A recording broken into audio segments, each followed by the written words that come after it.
아멘. 감사합니다. 네, 감사합니다. 아름다운 찬양으로 하나님께 영광 돌림을 감사하고, 여러분도 계속적으로 더 큰 기도 속에서 성령에 충만한 우리 성가대 되시도록 기도 부탁을 드립니다. 이제 오늘은 24년도 두 번째 주일입니다. 이제 첫 출발점 속에서 여러분이 한 해를 성공하려면은 어떤 의식을 가져야 될까라고 생각을 할 때 여러분 속에 도전 정신이 있어야 된다 하는 것입니다. 도전의 영이 여러분에게 있어야 된다 하는 것입니다. 만약에 오늘 여러분이 도전의 영 정신이 없다면은 우리가 한 해를 맞이하고 지나면서도 아무런 결실이 없을 것이라는 거죠. 그래서 오늘 여러분이 이 야곱을 통해서, 야곱의 대표적인 이미지는 바로 자신의 인생에 대하여 한계를 극복하고 도전했다라는 것입니다.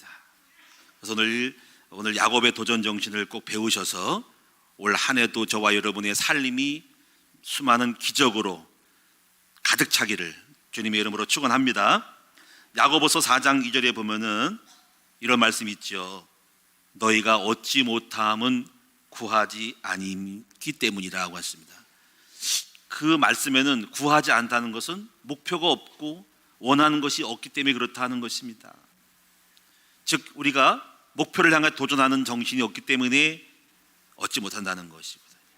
물론 그 다음 말은 구하여도 얻지 못함은 정욕으로 쓰려고 잘못 구했다라는 것은 구하긴 구하는데 방법에서 동기가 틀렸다는 거거든요. 자, 이런 것도 우리가 많이 그래서 응답을 받는 많은 노하우가 있어야 된다는 것입니다. 오늘 여러분이 지금까지 여러분이 열매가 있었다라고 하면은 도전이 있었기 때문에 오늘 열매가 있는 것이고, 또 더 나은 삶을 만들어내기 위한 결과를 원한다면 반드시 도전해야 된다는 것을 말씀드리고 있는 것입니다. 오늘 야곱은 축복을 받기 위해 도전을 했습니다. 하나님은 도전하는 자를 기쁘게 여기시고 축복하신다는 사실을 꼭 명심할 수 있기를 바랍니다. 오늘 본문의 내용을 간단하게 살펴보면은 에서가 아버지 이삭에 가가지고 막 울면서 탄식하면서 누군가를, 동생 야곱을 원망하는 장면이 나옵니다.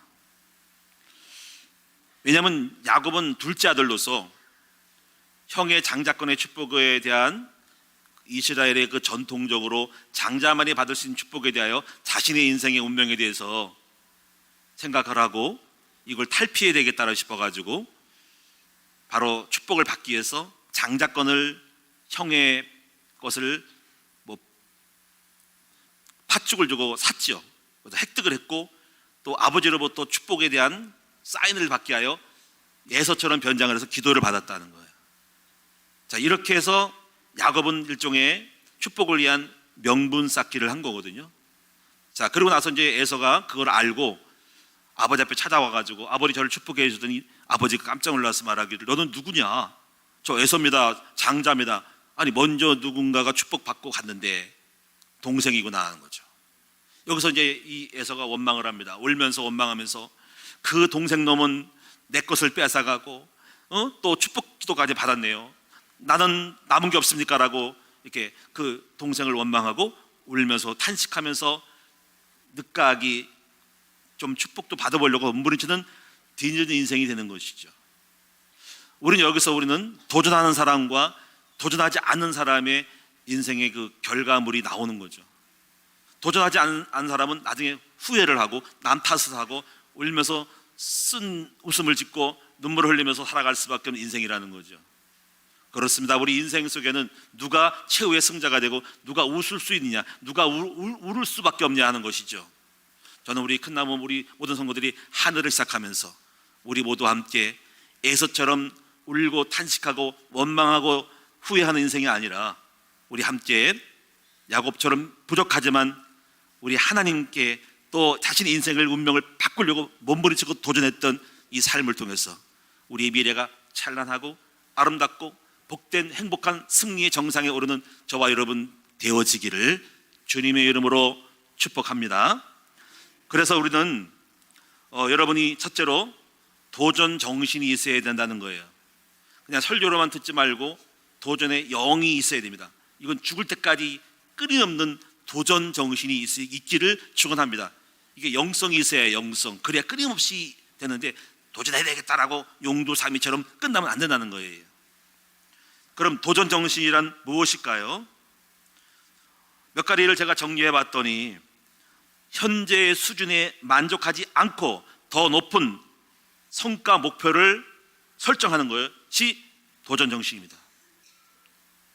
다시 말하면 오늘 회사에서는 사업의 목표를 설정해 놓은 거죠. 그 설정하는 자체가 도전 정신이고 설정하지 않는 것은 도전하지 않는 거예요. 우리 큰나무교회 도전 정신 설정을 했죠. 해마다 우리는 꿈을 꾸고 도전 설정을 합니다. 올해 저는 각 교구별로 2명씩을 목자를 세우자. 20교구 40명의 목자를 세우자. 현재 100명의 목장인데 140 목장을 세우자. 저는 목회의 핵심이 바로 셀 목회라고 생각을 해요. 목장 목회입니다. 여러분, 이건 여지없이 맞는 이 얘기예요. 제가 목사님들을 쫙 볼 때 저보고 목사님 어떻게 부흥이 되겠습니까? 라고 물을 때 제가 대번 묻는 거다. 목사님 설교 잘합니까? 좋은 프로그램 있습니까? 아니고 교회 내에 목장의 수가 몇 개가 있습니까? 라고 물어봅니다. 그럼 여지없이 맞는 거예요. 3개가 있습니다. 그럼 답을 댑니다. 내가 20명 모이죠. 그렇습니다. 맞대요. 그러면 그 목장이 누구죠? 목사님, 사모님, 성도지요. 그럼 목사님이 50명을 목회를 하려면 목장 수를 10개를 만들어야 됩니다. 그럼 지금에 있는 성도를 훈련을 시키시고 그들에게 가감하게 전도를 같이 나가든지 데리고 와서 세워져 3명이면 목자를 세우세요. 그 양떼를 감당하는 작은 목자를 세워서 분할을 하고 셀로 가야 됩니다. 그러면 자신이 그 동기부여가 돼서 자신의 목장의 양들을 채우려는 열정이 생기면서 그 성도가 사람을 땡겨오고 거기서 모여진 사람이 모여서 교회가 되는 거예요. 그래서 한번 시도해 보세요 할 때 얘기를 합니다. 근데 이렇게 또 생각을 해요. 어떻게 훈련시켜야 되죠? 자, 첩첩산중입니다. 훈련시킬 줄을 모르는 거죠. 그래서 훈련시킬 줄 알아야 되는데 그럼 무조건 해보라 그러죠. 무조건 처음부터 못하는 게 없으니까 무조건 목사님은 다 설교하잖아. 맨날 설교하잖아. 왜 못 가르쳐? 어떻게 교재를 만들어야 되죠? 어떻게 공과를 커리큘럼을 짜야 되고 어떤 교재를 써야 되죠? 연구하셔야 된다고. 없으면 다른 데라도 빌려다 가지고 써먹고 모방을 하다가 다시 재창조하면 된다고. 하면 된다고. 처음부터 잘하는 건 없으니까 원리만 알고 무조건 실시하세요. 저도 그렇게 했으니까. 제가 이걸 알고 제자 훈련 시키려고 연초, 열초에 개척할 때부터 저는 주일 설교 끝난 다음에 식사한 다음에 제 사무실에서 개척교회 때 1대1 지금 올해부터 시작하는 1대1 훈련을 제가 매주마다 첫 번, 두 번째 해서 석 달 동안 계속 했습니다. 그래서 거기서 한 걸 가지고 교재를 만들어서 이걸 20번, 30번 바꿨어요. 페이퍼가 나오잖아요. A4 용지로 쭉 강의를 하면 20, 30번 나오잖아요. 그걸 가지고 한 번 바꾸고 두 번 바꾸고 또 글씨 바꾸고 해서 나중에 지금 완성된 것이 교재 책이거든요. 그리고 지금 그걸 하다가 사람들이 성도가 많아지니까는 제가 다 하다가 한 강의를 김상희 사모 시키고 최영란 전도사 시키고 이준가 시키고 신병윤사 시키고 또 누군가를 시켜가지고 강의를 체인지해가지고 강사들을 만들어 갔죠. 외부의 목사님들이 오는 거 아니라 자체적으로 역량을 만들기 하여서 해서 그 1대1 제작기를 만들어서 지금은 어떻게 할까요?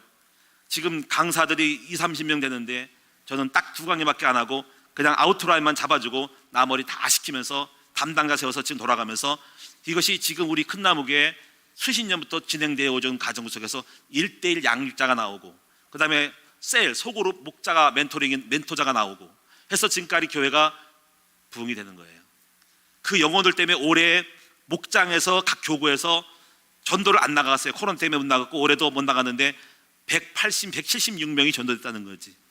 왜냐하면 그 목원들이 계속 동기부여해서 전도해오기 때문에. 이게 시스템이에요. 이 시스템, 이걸 만들어내는 도전을 했다는 거죠.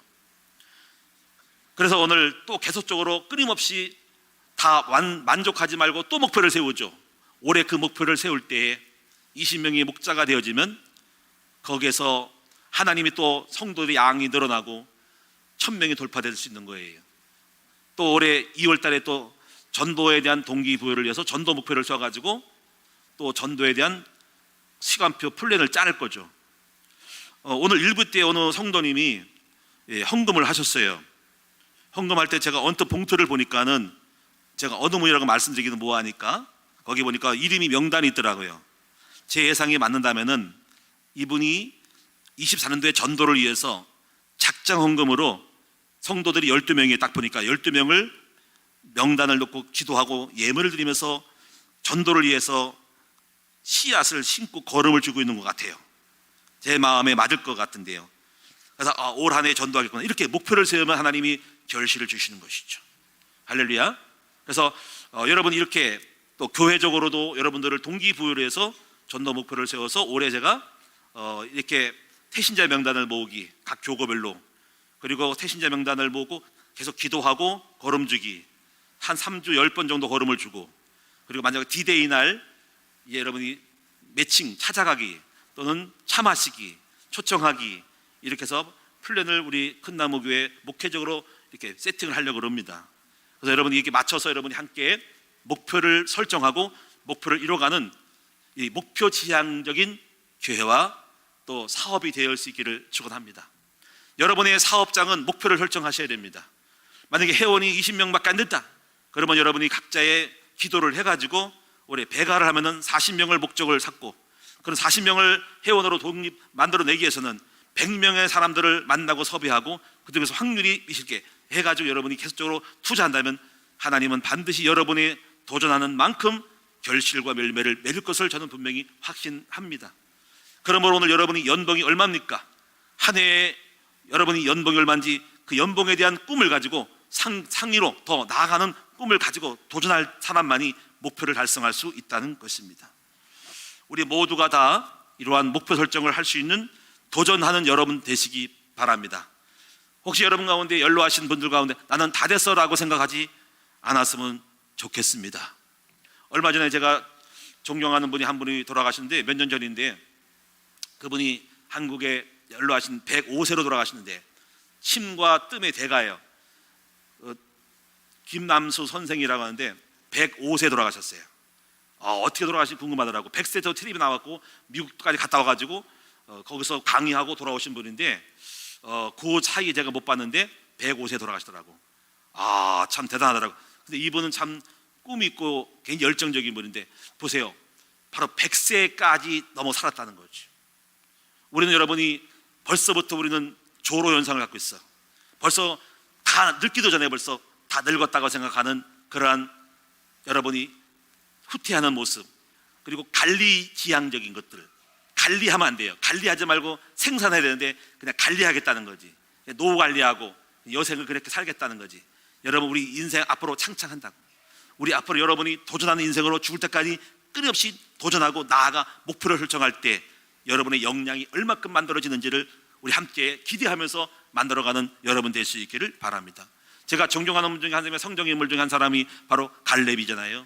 갈렙은 85세에 이렇게 말했습니다. 자기 동무였던 여호수아에 찾아가서 여호수아, 우리 언약 정탐할 때 믿음의 동지 아니냐, 그때 약속했던 땅을 달라 하면서 말하기를 내 나이가 아직 85세로 돼 아직 강건하니 이제 활동할 수 있으니까 약속했던 이 땅을 달라고 했더니 그 말을 기쁘게 여겨서 여호수아가 그럼 네가 마음대로 가서 차지하라고 했을 때 여호수아가 나가서 땅을 차지하죠. 그리고 여호수아가 갈렙이 가가 땅을 차지해서 그 당시에 가장 골치 아팠던 강력한 무기를 가졌던 철병권을 가졌던 민족을 다 이렇게 정복을 해가지고 그 땅에 평화가 왔다는 거지. 이 나이가 85세인데 자기 관리를 잘해서 아직도 강건하니 이 산지를 내게 주소서라던 이 갈렙의 정신이, 이 도전 정신이 역사를 만들고 인생을 바꾼다는 것을 우리 함께 명심하면서 여러분 도전 정신을 회복하는 여러분 되기를 축원합니다. 두 번째는요, 도전 정신은 뭐냐면 실패를 두려워하지 않고 도전의 욕구로 자신에게 동기부여를 해야 돼요. 여러분 우리는 도전 정신이 누가 주는 게 아닙니다. 끊임없이 누군가 줄 수 있겠지만 물론 교회 오면 여러분 계속 여러분에게 격려하고 동기부여를 저는 할 거예요. 끊임없이 여러분에게 동기부여하고 여러분 할 수 있고 우리 하면 된다라는 믿음을 가지고 나아가는 건데, 문제는 뭐냐면 여러분 자신이 스스로를 동기부여를 할 줄 알아야 돼요. 동기부여. 할렐루야. 격려를 잘해요. 격려. 지도자는 격려를 잘하고 동기부여를 잘하는 사람이 지도자고, 그리고 성공한 사람은 자기 스스로를 격려하고 자기를 동기부여를 하고 끊임없이 절망과 낭만과 그리고 후퇴하는 이 모든 것들을 털어버리고 스스로를 꿈을 부여하고 자신에게 동기를 부여하기 위해서 꿈을 만들고 지치지 말고 꿈을 계속적으로 갖고 설정하면서 나아가는 삶이 될 때 우리가 열정적인 인생을 살아갈 수 있는 거예요. 자기 자신에게 동기부여하기가 도전 정신이에요. 그리고 일이 완수될 때까지 열정적으로 임하여 지속적인 노력을 기울여야 됩니다. 그것이 1년이고 5년이고 10년이 가든 끊임없이 목표를 향하여 장기적으로라도 계속 나가야 됩니다. 우리가 이제 법인을 만들었는데, 법인이 아직도 갈 길이 먼데 이제 시작도 안 했는데, 이게 한 7년 8년 정도에도 제가 법인을 세우는 마음을 갖고 있어요. 그 법인 세우는 목표는 학교를 세우기 위한 후원 그룹에 대한 이렇게 설정이 되는 거예요. 저희 학교를 세우기 위한 목표는 후원 그룹이 있어야 되거든요. 그럼 기업체 후원을 해서, 기업체가 아무나 후원 안 합니다. 교회적으로 후원하기가 어려워요. 종교적인 색깔을 띠기 때문에 종교 밖을 벗어나서 사단법인을 별도로 세워야 됩니다. 그래서 세웠는데 그 당시에 법인이 아닌 햇불회를 세웠고, 자, 끊임없이 그러다가 또 나중에 법인을 우리가 주셨죠. 정식으로 국가 지정 사단법인을 만들었고, 이 법인을 또 다시 단계로 지정기부금 단체, 연말정산 할 수 있는 단체로 만들기 위해서 한 겁니다. 왜냐하면 그 연말정산을 해야만이 기업들이 후원해가지고 연말정산으로 떼어가거든요. 그러면 그것에 대한 메리트가 있기 때문에 그 후원을 아무나 하는 거 아니라 연말정산한 데를 후원하는 거예요. 그래서 이 사단법인을 만드는 겁니다. 그것을 만들어서 그걸 가지고 학교를 후원하기 위한 걸 만드는데 그 시간이 한 5, 6년 걸렸어요. 중요한 거는 끊임없이 포기하지 않는다는 겁니다. 계속적으로 그걸 만들기 위한 조건을 찾아서 홈페이지 개설하고 정관 변경하고 이사회 조직하고 그리고 지부 다 여러 가지 이상하게 될 것을 다 커트링하고 잘라버리고 정서하고 완성해 나가는 거예요. 지금도 진행형이에요. 언제까지 갈지 모르겠어요. 그러나 끊임없이 갑니다. 마침내 우리의 목표, 그 법인을 통해서 수많은 기업들이 후원하여서 하나님이 많은 후원 업체를 통해서 학교를 후원하는 놀라운 일이 일어날 때까지, 그리고 우리 법인이 텔레비 뉴스에 나와가지고 연예인이 방송하는 그날까지 전 세계 사람이 수십여 개의 재벌들이 몇십 조를 후원하고 그런 단체로 만들어지기까지 할 거라는 거예요. 할렐루야. 그렇게 될 수 있기를 바랍니다. 그냥 법인이 아니고 세계적인 NGO 단체를 만들 거라는 이야기예요. 이걸 향해서 끊임없이 갑니다. 도전해야 한다는 거죠. 자, 여러분, 우리는 이 도전 정신이라는 건 뭐냐면 또 도전함으로써 이루어진 것을 만족하는 거예요. 보람을 느끼면서 그걸 발판 삼아 또 다른 새로운 도전을 하는 것이거든요. 자, 사랑하는 우리 성도님들, 여러분 자신에게 묻고 싶습니다. 여러분 자신에게 도전 정신이 있는가요? 예스요, 노요? 예스가 되기를 축원합니다. 오늘 이 시간 여러분 그냥 현실 안주하면 안 되고 관리 형태를 가면 안 됩니다. 관리 형태. 관리는 뭐냐면 지금까지 됐으니까 관리가 안 되고 아직까지는 목마르다, 배고프다라고 해서 더 나아가는 사람이 돼야지 무한 발전을 하는데, 관리형이 되면 끝나는 거예요. 노후 관리 이런 게 하면 안 돼요. 교회도 그냥 관리형으로 가면 안 되고, 그러면 오히려 뒤처지고 후퇴하게 되어 있기 때문에 계속 앞으로 전진해야만이 그것이 관리가 되는 거예요. 자, 두 번째는 여러분이 그래서 이 도전 정신과 함께 생각할 것이 뭐냐면은 나의 생각과 사고가 나의 인생을 결정하는 거예요. 그래서 오늘 여러분이 이렇게 설정을 해야 돼요. 어차피 우리 인생은 똑같이 나름대로 출발을 하는데 출발선상이 달라요. 자, 예를 들면은 금수저로 태어난 사람이 있고 은수저로 태어난 사람이 있고 흔히 흙수저로 태어난 사람이 있다는 거지. 또는 여러분이 흙보다 더 못한 뭐라 그럴까? 뭐 있잖아요, 왜가 똥수저로 표현이 사람이 나면 뭐 이상한 수저로 태어났어. 정말 더러운 인생을 살 수 있어요. 중요한 것은 여러분이 여러분 자신의 인생을 금이든 은이든 흙이든 뭐 하든 간에 내 인생의 수준에서 몇 배 정도의 인생을 역량을 만들어서 부가되는 삶을 살아갈 것인가를 결정해야 한다는 거예요. 저는 제 인생을 지금에 주어진, 저는 원래 흙수저 밑에 인생이라고 생각하는데 흙도 아니에요. 흙 밑에 인생인데 100배 인생을 살기를 원하는 것이죠. 그때 당시에 가난하고 어렵다면은 내가 앞으로 인생을 마무리할 때쯤에는 100배 정도의 결실과 삶의 결과를 가지고 내 인생을 마쳐야 되겠다라는 생각을 하는 거죠. 오늘 여러분도 성경에 옥토밭이 나오잖아요. 그 옥토밭이라는 표현이 그거예요. 좋은 땅에 옥토밭, 좋은 땅에 열매 맺은 것은 30배, 60배, 100배 열매를 맺었다라는 말은, 그걸 바꿔 생각하면은 사람마다 인생을 살면서 30배 인생, 60배 인생, 100배 인생을 살았다라는 이야기라는 거지. 그걸 우리가 설정을 하자는 거죠. 그냥 흙이니까 흙으로 가지 말고, 나는 가난하니까 그냥 가난이 내 운명이라고 하지 말고 바꿀 거야. 내가 쌍 놓으면 양반이 되고, 내가 정말 너무나도 가난하고 억울했다면은 미래에는 찬란한 인생이 되는 거죠. 우리 가정이 깨지고 쪼개지고 박살났다면은 내 인생의 가정은 찬란한 행복한 어마어마한 가문이 되겠다, 이렇게 생각하는 거예요. 저는 가정의 가문을 꿈꾸는 게 뭐냐면은 정말 성경에 조나단 에드워즈 목사님의 가문을 꿈꿉니다. 그분은 목회자고요. 조나단 에드워즈 목사님은 유명한 부흥사예요. 목사님인데요. 그 밑에 몇 대가 걸쳐가지고 몇천 명이 나왔는데 거기에 부통령이 나왔죠. 대학 총장이 나왔죠. 목사님 수십 명, 교수들, 대학 총장, 그리고 변호사들, 또 하원 상원의원들, 선교사들, 그 가문이 어마어마하게 짝깔렸습니다. 이럴 때 여러분, 그 가문이 빛나고 서로 돕고 인인하고 협력하고 밀어줄 때 엄청난 일이 벌어지는 거예요. 그런 가문을 저는 꿈꿉니다. 여러분, 이것이 우리의 선한 목표예요. 저는 그렇게 만들고 나고. 근데 또 다른 어떤 가문 또 조사했잖아요. 그 가문은 같은 동시대에 비슷하게 되는데 조사했더니 알코올 노자, 창녀, 도둑놈, 강도, 살인자 깔려버렸어. 어떤 인생을 할 거예요? 여러분, 우리 자녀들에게 아픔과 슬픔과 눈물을 물려주지 말아야 될 거 아니에요, 그렇지? 그래서 여러분, 이런 결단을 하고 인생의 목표, 우리 가문에 대한 목표도 가져야 한다는 것이죠. 저는 그래서 앞으로 저의 인생을 통해서 나는 과거의 우리 슬픔, 절망과 좌절의 인생이 아닌, 이제는 끝났어. 나는 이 시대의 새로운 믿음의 가문 아브라함이야. 나는 이삭을 낳을 거야. 야곱 같은 거부가 나올 거야. 요셉같이 저 세계를 향해 나가는 총리가 우리 집에서 나올 거야. 할렐루야. 그리고 이스라엘 12지파를 만들어서 세계 만방에 우리 모든 영역에 영향을 미치는 문화, 정치, 예술가가 나올 거야. 세계를 움직이는 탑 리더들, 서밋이 나올 거라는 거예요. 이런 꿈을 우리 함께 꾸시기를 주의 이름으로 축원드립니다. 왜냐하면 하나님은 우리를 그렇게 부르셨어요. 우리를 쫄병으로, 우리를 가난함으로, 슬픔과 눈물로 만들지 않았다는 거지. 원래 우리를 창조할 때 하나님이 말씀하기를 인간을 만들고 하나님 형상을 만들고 너는 생육, 번성, 정복, 다스리라는 거죠. 오늘 저와 우리 큰나무 성도들은 철저히 창조의 목적에 달성하는 그러한 여러분 철저히 자기 관리하고 절제하면서 싸워 이기고 도전함으로써 쟁취하고 승리하는 저와 여러분 됩시다. 신앙생활 다른 거 없어요. 예수 믿고 구원받고 이 땅에 살면서 번성하고 축복을 누리며 살아가는 것입니다. 그리고 그 축복을 가지고 다른 사람을 도와주는 거예요. 이것이 성경적인 부의 원리예요. 이것이 자본주의예요. 공산주의는 인위적으로 평등을 만들지만 기독교는 스스로의 역량을 가지고 발휘해서 축복을 받아서 다른 사람에게 나눠주는 삶이 바로 이것이 자본주의, 성경적 자본주의예요. 이런 삶이 되어지기 바랍니다. 그래서 주는 자가 돼서 공평히 나누는 거죠. 받는 것보다 주는 것이 복되다고 하는 말씀을 기억하라는 것이죠.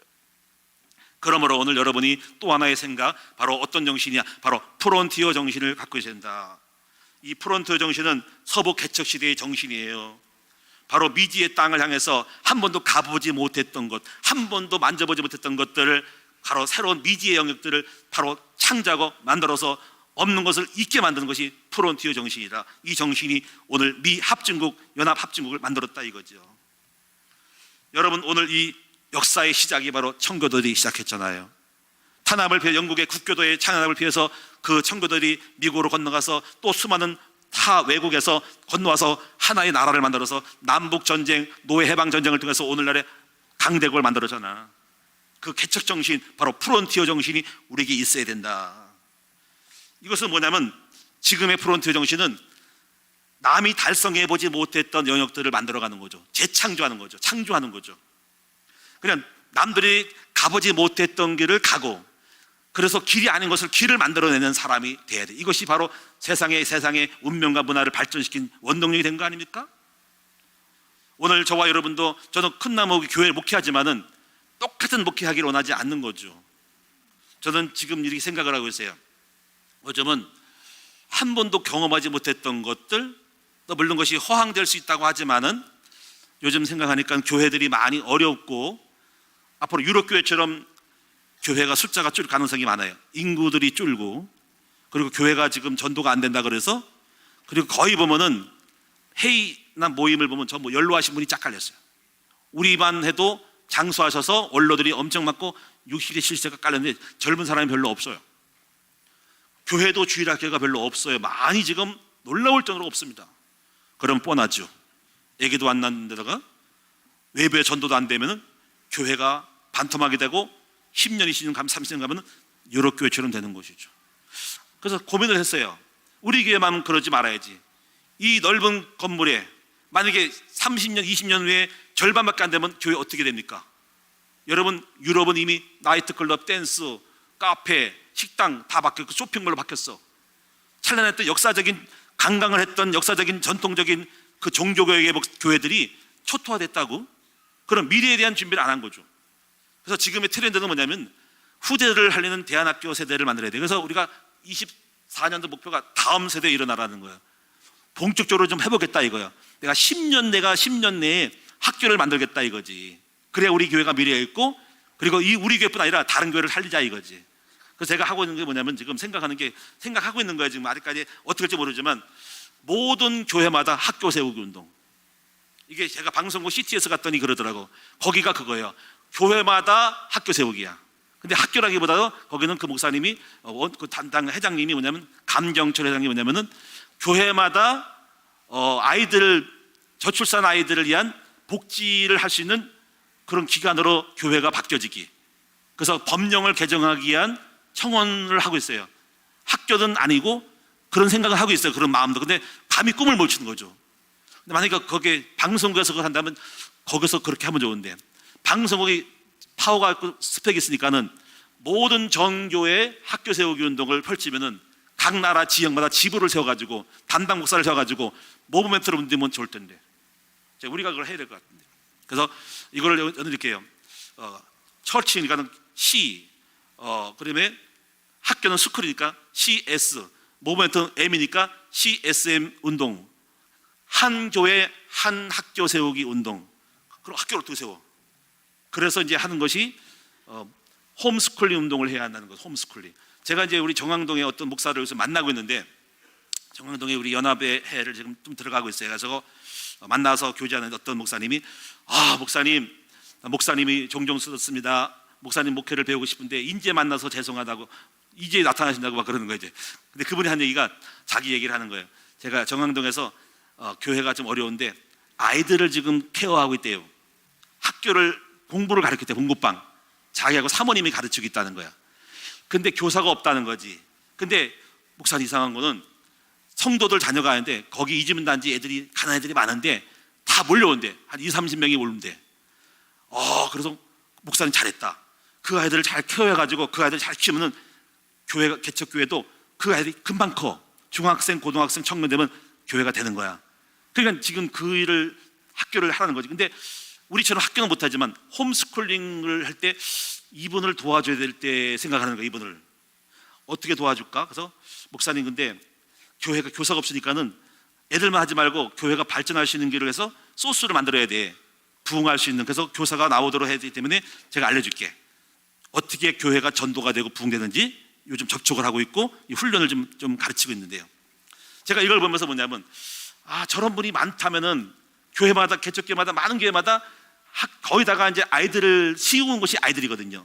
아이들이 오게 해가지고 홈스쿨링으로 목사님, 사모님이 가르치면서 전도가 되면서 교사를 양성해서 투입해가지고 학교적으로 만들어갈 때 이걸 돕는 운동, 체계적으로 우리 큰나무교회에서 이런 시스템 만들어가지고 전 지역에 목사님들 연결해가지고 지역 조성해가지고 돕는 일이 했으면 좋겠다. 이렇게 해서 한국교회가 싹 아이들을 살릴 수 있고 더 포럼하고 같이 모여가지고 나누면서 계속 나눈다면 놀라운 일이 벌어지겠다는 생각을 하는 거죠. 이걸 운동을 해야겠다라는 생각을 좀 갖고 있어요. 이런 것들은 한 번도 가보지 못한 길. 누가 교회 학교를 세우냐 이거지. 교회마다 건물이 텅텅 놀고 있고 빈 공간이 많은데 거기다 학교로 바꿔버리면은 한국교회 기적이 난다. 할렐루야. 요걸 조금만 공부 커리큘럼 시스템 주고 인력 구성해주고 도와주고 해서 관리해주고 후원업체 만들어 도와주면 된다는 거지. 이러면 놀라운 일이 벌어진다. 이거는 지금까지 해보지 못했던 길이라는 거예요. 오늘 우리 프론티어 정신이라는 건 뭐냐면은 여러분이 남이 가보지 못했던 것, 해보지 못했던 것을 하는 정신이 있어야 된다. 오늘 여러분도 마찬가지예요. 남들이 달성하지 못했던 어떤 업적들을 꿈을 꾸는 우리 모든 사업가들, 직장인들, 우리 청년들, 청소년들이 되시기를 축원합니다. 제가 존경하는 분 중 한 중에 많은 사람이 있지만 그 중 한 사람이 정주영 씨, 쌀 배달꾼에서 오늘 현대그룹을 만들었던 사람의 어록을 좀 찾아봤는데, 이 사람은 아마 제가 볼 때 1000배가 아니라 10,000배 정도 인생을, 10,000배가 10만 배 인생을 산 것 같아. 쌀 배달꾼에서 나중에 쌀가게 하다가, 쌀가게에서 나중에 드럼통 갖다가 미국 무대 따가지고 자동차를 만들어가지고 오늘 현대그 차를 만들고 현대그룹을 만들었던 이 사람이야말로, 이 사람의 이 정신이 뭐냐면 바로 도전 정신이에요. 그 사람의 어록이 이렇게 나와 있어요. 진취적인 정신, 이것이 기적의 열쇠다. 길을 모르면 길을 찾고, 길이었으면 길을 닦아야 된다. 뭐 요즘 우리가 길이 뭐 새로 왔나? 옛날에 없었지. 사람이 아니 다니면 길이 되는 것이지. 우리는 길을 만들면 되는 것이, 길이 없다고 길 만들어 가지 말고, 길 없어도 좋으면 가는 거고, 가면 우리가 길이 되는 거라 이거야. 모든 일의 성패는 그 일을 하는 사람의 사고와 자세에 달려있다. 그리고 이런 말, 이봐 해봤어? 이런 말이 있어요. 아니 해보지도 않고 해봤냐고. 이봐 해봤어? 해보지도 않고 왜 안 된다 그래? 이봐 해봤어? 이 사람 말입니다. 그리고 말하기를 고정관념이 사람을 멍청이로 만든다. 왜 그렇게 생각을 해? 생각 바꿔봐. 고정관념을 깨. 이런 거죠. 왜 여성이라고 안 돼? 왜 여성이라고 반만 하면 돼? 사업할 수 있고 큰일 할 수 있고 세계적인 명사가 될 수 있어. 인생을 바꿔. 왜 내 집안이 안 좋다고? 공부 못했다고? 공부가 다야? 못하면 성공 못하는 거야? 학벌 없는 사람, 정주영 씨는 학교도 안 나왔어. 그 학벌의 소용이 중요한 게 아니요. 하면 되는 거라는 거지. 왜 고정관념으로 난 남자이기 때문에, 난 여자이기 때문에, 난 나이가 많기 때문에 왜 안 된다고 생각해? 나는 불구기 때문에, 학벌이기 때문에, 나는 말을 못한다고. 말 잘하는 사람 데렸으면 안 되는 거 아니야. 고정관념을 깨라 이거죠. 오늘 여러분이 이 고정관념을 깨셔서 오늘 여러분이 프론트 정신으로 도전하는 사고력을 갖추는 여러분 되시길 바랍니다. 제가 몇 가지 이제 격려하는 명언들을 제가 찾아봤어요. 여러분에게 이 말은 여러분도 자기를 격려하는 명언을 갖고 있어야 돼요. 명언을 한두 개쯤은 자기를 업그레이드하고 동기할 수 있는 명언을 만들어야 돼요. 몇 가지 소개해 볼게요. 오프라 윈프리, 미국 토크쇼의 여왕이잖아요. 이분은 젊었을 때, 청소년 때 나름대로 미혼모로 원치 않은 임신을 만나가지고 불행한 인생을 살았어요. 술과 마약으로. 근데 이 사람이 인생을 바꾸고 미국의 역사의 방송에 최고 많이 나오고 부자 됐던, 성공했던 명사가 있어요. 오프라 윈프리의 토크쇼. 저도 많이 봤어요. 이렇게 말했습니다. 여러분이 할 수 있는 가장 큰 모험은 바로 여러분이 꿈꾸던 삶을 사는 것이다. 또 스티븐 코비 박사, 성공한 사람의 일과의 습관, 가장 큰 위험은 위험이 없는 삶이다. 찰리 채플린, 2차 대전 때 우리를 웃겼던 수많은 이 채플린, 이분은 절망은 마약이다. 절망은 생각을 무관심으로 잠재울 뿐이다 하는 거예요. 또 여러분 이렇게 또 말했습니다. 다른 사람들이 할 수 있거나 할 일을 하지 말고 다른 이들이 할 수 없고 하지 않은 일들을 하라. 이렇게 얼마나 넘치는 열정적인 마음입니까? 오프라 윈프리가 또 말했습니다. 도전은 우리로 하여금 새로운 무게중심을 찾게 하는 선물이다. 싸우지 말고 그저 중심을 잡을 수 있는 다른 방법을 찾아보세요 라고 한 거죠. 이게 생각할 의미 있는 말입니다. 우리는 우리의 중심이 어디에 있어요? 근데 그 중심에서 싸우려고 하지 말고, 아웅당하지 말고 새로운 트렌드, 새로운 창조할 수 있는 자기만의 영역을 만들 수 있는 중심을 꾸며간다는 거지. 이것이 창조고 이것이 자기 중심이 된다는 거예요. 이것이 새로운 도전이라는 거죠. 왜 거기에 고정관념으로 거기에 묶여서 아웅다웅 싸우냐 이가. 새로운 중심을 만들라는 거예요. 새로운 트렌드가 내가 트렌드고 내가 이슈라는 거죠. 이렇게 만들라는 거예요. 얼마나 열정적이에요, 그렇죠? 그래서 여러분 커트 코베인이 이렇게 말했어요. 우리가 바로 이 시대의 유행이기 때문에 우리는 우리 자신으로부터 탈피할 수 없다는 거지. 이 시대에 우리가 유행이야. 내 모양이 이 시대에 똑같은 거야. 그래서 탈피할 수 없대. 새로운 유행을 만들라는 거지. 내가 유행이야. 만들면 되는 겁니다. 우리 큰 나무가 유행이야. 왜 똑같이 따라가야 됩니까? 왜 똑같이 그렇게 답습해야 됩니까? 저는 우리 큰 나무가 새로운 유행을 만들 거예요. 새로운 교회의 흐름을 만들 거라는 거지. 이것이 바로 교회라고 만들어야 됩니다. 누가 반대해요? 왜 그걸 하냐고? 왜 학교 하냐고? 왜 사업을 하냐고? 누가 반대합니까? 고리타분한 생각을 한 사람이 그렇게 하는 거예요. 새로운 역사는 만들어야 됩니다. 새로운 트렌드. 요즘은 선교사도요, 직업 선교사입니다. 무조건 후원받는 선교사가 아니고 직업을 가지고 하는 전문의 선교 시대로 바뀌었어요. 직업과 돈을 벌면서 하는 선교라는 거예요. 새로운 시대에 트렌드를 만들어서 하나님 나라를 만들어가는 것이 바뀌어야지, 왜 그것이 과거가 왜 우리의 트렌드고 거기가 우리의 중심이냐는 거지. 새롭게 유행을 만드는 거예요. 유행을 만들면 되는 거예요. 이러한 정신이 우리를 바꾸고 도전하는 것입니다. 자, 이제 여러분이 한 사람의 예를 들어보겠습니다. 이 사람은 어느 한 시골에서 미혼모의 아들로 태어났습니다. 자그마한 시골 동네의 사람들은 수군수군 됐습니다. 저 아이의 아빠가 누구야? 이 동네에 어떤 남자야? 아니면 어려서 다른 데서 데리고 왔나? 다른 데서 나와가지고 왔나? 이렇게 애기는 그런 멸시와 천대와 그런 낯선 시선 속에서 자라왔어요. 아이는 그런 시선을 의식하면서 쭈삣쭈삣하니 소극적으로 나름대로 열등감을 가지고 자라왔습니다. 사람의 눈초리를 피하고 몰래몰래 박쥐처럼 숨어 다녔습니다. 학교는 왕따를 당했고 동네에서는 천대를 받으면서 찌그러진 인생을 살 수밖에 없었어요. 그런 아이가 어느 날 마을에 교회가 세워짐으로써 목사님이 부인하고 교회를 가기 시작했습니다. 그것도 떳떳이 온 것이 아니라 요즘 숨어서 저 뒤에서 몰래 들어왔다가 몰래 나갑니다. 그렇게 몇 달을 다녔는데 어느 날 목사님하고 딱 말을 쳤어요. 아이고, 몰래 가려더니 목사님 만나. 목사님 하는 말이 이럽니다. 얘야, 너 누구니? 아, 너를 알겠다. 네 얼굴 보니 우리 하나님 아버지를 얼굴을 닮았네. 너 하나님 아들이구나. 이렇게 말했대요.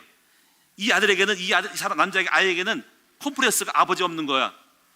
누구나 멸시했는데 목사님이 자기를 얼굴을 바라보고 너는 낯선 아이인데 네 얼굴을 보니까 하나님 아버지 얼굴을 닮았다고, 이렇게 네 아버지가 하나님인가라고 딱 해주니까 이 아이가 충격 먹었어요. 그래서 그게 쏙 들어가가지고 그 아이 마음속에 나의 아버지는 예비 없는 자식이 아니라 하나님 아버지구나라고 마음속에 갖게 됐어요.